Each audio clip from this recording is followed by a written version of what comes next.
Le JPM, ou Jeunes Patronat de Madagascar, est un groupement patronal multisectoriel qui regroupe des entrepreneurs ou des cadres dirigeants qui sont engagés.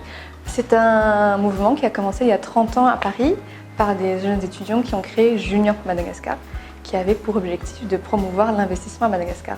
Et quand ces étudiants sont rentrés, qui sont entrés dans la vie active, ils ont créé Jeunes Patronat de Madagascar, qui a pour but ensuite d'améliorer le climat des affaires.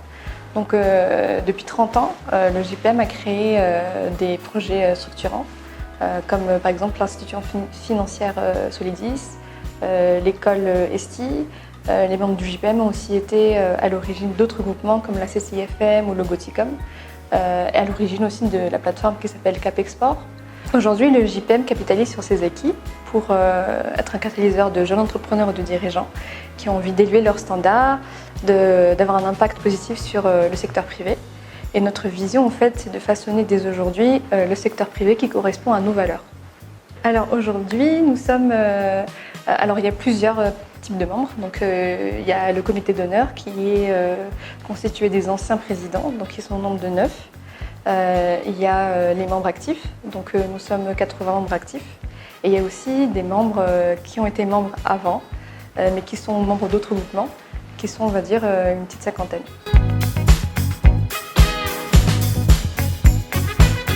C'est vraiment une question d'état d'esprit. Et ça a toujours commencé avec une question d'état d'esprit, d'apporter quelque chose pour le secteur privé de Madagascar et d'en faire partie, d'être partie prenante du secteur privé. Ça n'a pas changé. Ce qui a, on va dire, évolué, c'est toute la partie responsabilité sociale, responsabilité économique des entrepreneurs qui a encore plus d'importance aujourd'hui qu'il y a 30 ans.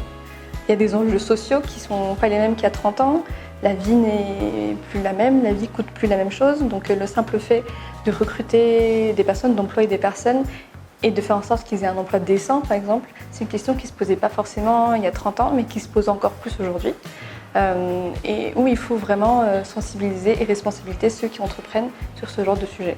Maintenant, on a aussi des enjeux environnementaux. On ne peut plus produire avec du gaspillage, avec des matières premières qui sont cancérigènes. C'est très très large. Pour résumer, donc, il y a 3 choses que nous on apporte aux membres. La première chose, et qui est très importante, c'est rompre la solitude, rompre l'isolement, parce que c'est un métier très difficile de diriger. Et on peut très vite se sentir isolé, esseulé.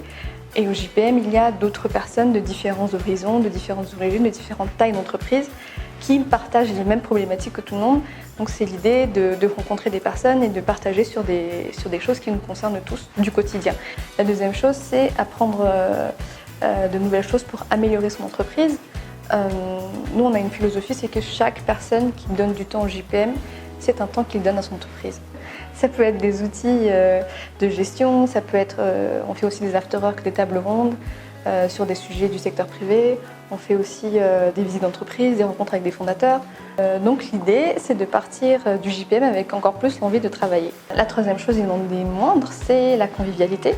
On a tous l'obligation de se tutoyer. Donc ce sont tous des moments simples avec des sujets qui sont très sérieux, mais dans un environnement et dans un contexte où chacun se sent à l'aise pour parler et chacun se sent vraiment à sa place. Donc pourquoi adhérer au JPM? Tout simplement parce que diriger une entreprise, c'est pas facile. Le JPM, lui, est beaucoup plus concret, on va dire, dans la vie quotidienne de ses membres. Donc ça reste un mouvement, donc on fait partie du dialogue avec les institutions. Donc on bénéficie aussi de tous les programmes des PTF et des institutions, dans ce qui est programme de soutien au secteur privé, des formations, des financements, des conférences.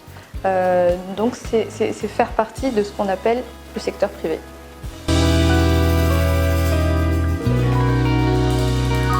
Pour recontextualiser déjà les dialogues des groupements avec les institutions, donc il y a 2 principaux groupements qui sont les plus récurrents et ceux qui participent le plus, c'est le GEM et le FIFPAMA. Le GEM qui nous concerne, donc c'est du GEM que je vais parler. Le GEM a des membres directs qui sont les entreprises qui cotisent directement auprès du GEM, et il y a des membres indirects qui sont dans les autres groupements qui composent le GEM. Et il y a 27 groupements dans le GEM et seuls 8 groupements siègent dans le bureau exécutif du GEM en tant que vice-président. Et le JPM fait partie de ces 7 groupements qui sont dans le bureau exécutif. Donc nous siégeons à la vice-présidence du JPM.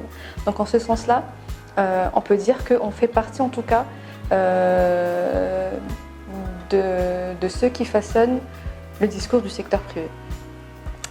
Ensuite, le JPM a aussi son indépendance, existe de manière à part entière en dehors du GEM. Et nous, justement, on veut sortir de ce discours de dire qu'il n'y a que les puissances économiques qui peuvent parler ou qui ont une place. On a une autre manière de voir les choses parce qu'on a bien vu que depuis toutes ces années, mesurer l'impact des gens seulement en fonction de leur puissance économique, ça ne suffit plus. On voit que ça n'a pas marché. Et le secteur privé doit faire place à un catalyseur comme nous, d'entrepreneurs et de dirigeants qui pensent peut-être qu'ils n'ont pas part au dialogue parce qu'ils sont trop petits ou pas assez puissants, alors même qu'ils ont un véritable impact et qu'ils ont du talent. Alors, l'objectif principal de ce dîner avec le président de la République, ça a été d'instaurer un climat de dialogue et de coopération avec le gouvernement et de proposer des réunions régulières avec une task force qui serait représentée par l'État et par le secteur privé. Cette demande a été acceptée, donc ça veut dire que la réunion a été fructueuse et qu'on a été entendu sur ce point. Ensuite, il y a donc les sujets prioritaires qui ont été définis par le GEM seront discutés lors de ces réunions régulières. Ces réunions se font dans un cadre qui est restreint, donc privilégié. Et ça ne veut pas dire que tous les problèmes seront réglés, mais qu'en tout cas, on sera désormais partie prenante de toutes les décisions gouvernementales qui nous concernent.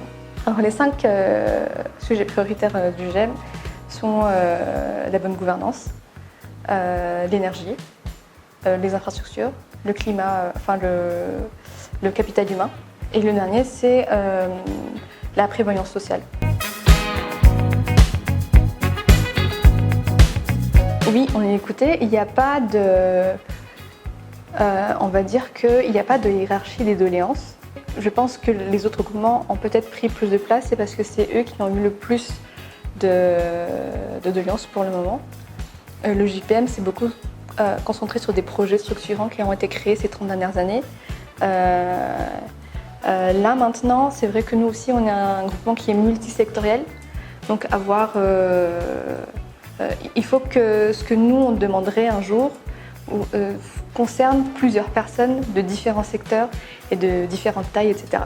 Ce qui est un peu moins facile, même si tous nos enjeux sont les mêmes. Et puis, la plupart aussi des sujets sont déjà presque tous traités auprès du GEM.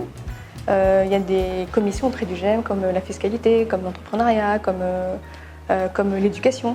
Et les membres du JPM sont aussi membres de ces commissions-là. Mais en tout cas, le GEM en tant que groupement parle d'une seule même voix du GEM.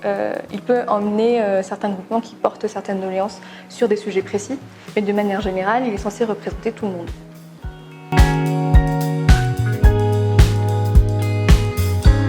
Tout le monde ne peut pas être entrepreneur. Nous, on accueille les entrepreneurs et les cadres dirigeants. Donc, il n'y a pas que des entrepreneurs au JPM. Il y a aussi des personnes qui sont dans des entreprises et qui ont un poste de responsabilité où ils peuvent prendre des décisions et où ils dirigent des personnes. Donc, l'idée, c'est pas d'être le groupement des entrepreneurs, mais le groupement, on va dire, de dirigeants qui peuvent avoir un impact.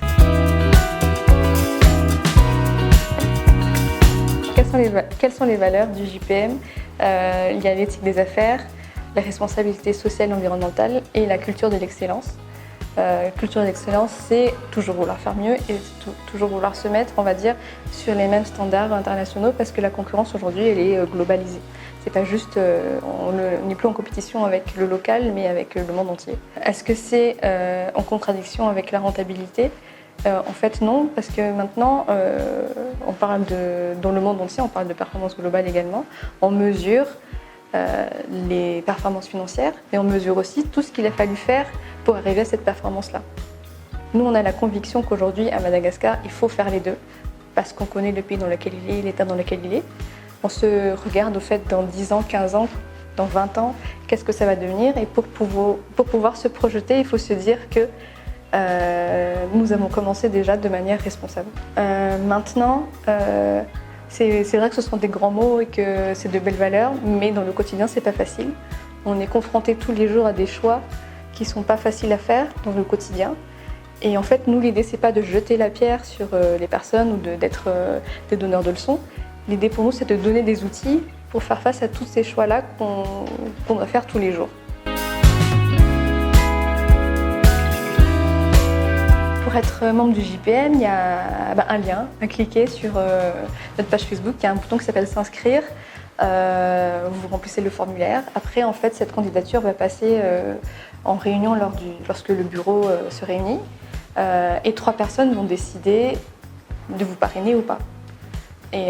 Ou ça peut être des membres du bureau, ça peut être aussi des membres actifs du JPM. Mais il faut avoir 3 parrains.